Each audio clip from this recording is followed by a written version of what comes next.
Conditions et magasins participants sur gamevert.fr.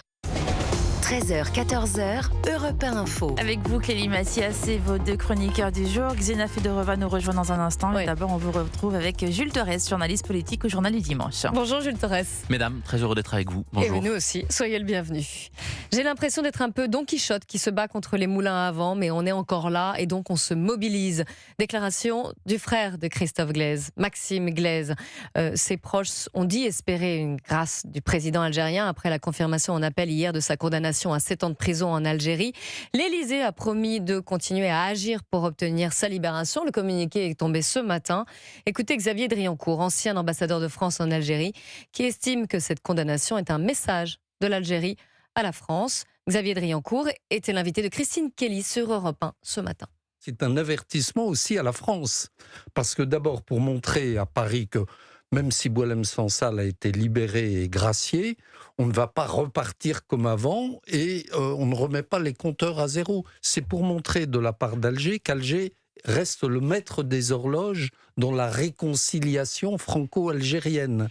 Et aussi un message pour empêcher que Paris, sans doute, empêche la déclaration d'indépendance de la Kabylie le 14 décembre. Donc c'est pour faire pression sur le gouvernement français.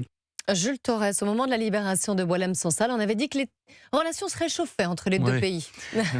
Oui, c'est bien sûr, on avait dit ça, parce que la France, évidemment, avait obtenu, par l'intermédiaire, quand même, il faut le rappeler, de l'intervention allemande, la libération de Boualem Sansal. Et c'est vrai qu'il y avait même eu, moi j'avais lu la presse algérienne, des critiques contre le régime lui-même, ou en tout cas des débuts de critiques sur une prétendue mollesse de M. Tebboune. Donc on voit très bien, et je partage les propos de Xavier Driancourt, que c'est un avertissement qui est adressé à la France, que c'est un message qui est adressé à la France et à tous ceux qui l'entourent. Oui, l'Algérie de M. Tebboune est un régime fort, un régime autoritaire, qui peut condamner un journaliste qui, rappelons-le quand même, vient d'être condamné à 7 ans de prison pour avoir fait un reportage où il a donné la parole à des Kabyles en Kabylie.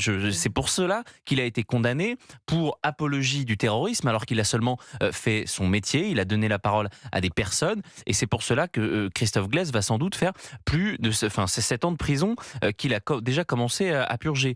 Mais ce qui est intéressant, moi je trouve, c'est la réaction extrêmement digne de son frère notamment, qui, on voit bien, sous-tend chaque mot, pèse chaque mot, parce qu'on voit très bien que c'est un sujet extrêmement explosif, extrêmement inflammable, absolument sensible. Moi, je vois bien qu'Emmanuel Macron, que Laurent Nunez essayent de montrer qu'ils sont au premier rang, qu'ils vont essayer de faire jouer la diplomatie. Moi, j'ai du mal à croire objectivement à la même chose avec M. Sansal qu'avec Christophe Glaise. C'est pas tout à fait le même dossier. Bien sûr, c'est exactement pour ça que j'ai du mal à croire à une grâce, par exemple, de M. Tebboune, parce que Boualem Sansal, on le sait, était extrêmement âgé, que c'était devenu un sujet de politique nationale en France et même en Algérie, qu'il avait un cancer, qu'il était dans de très mauvaises conditions. Moi, les informations que j'ai sur Christophe Glaise, c'est qu'il est plutôt dans une prison où il est dans des bonnes conditions, et je mets évidemment beaucoup de guillemets, qu'il n'a pas le même âge, que lui, il est plutôt en bonne forme. Donc on ne peut pas utiliser les mêmes arguments avec Christophe Glaise que ceux qu'on a utilisés avec Boualem Sansal.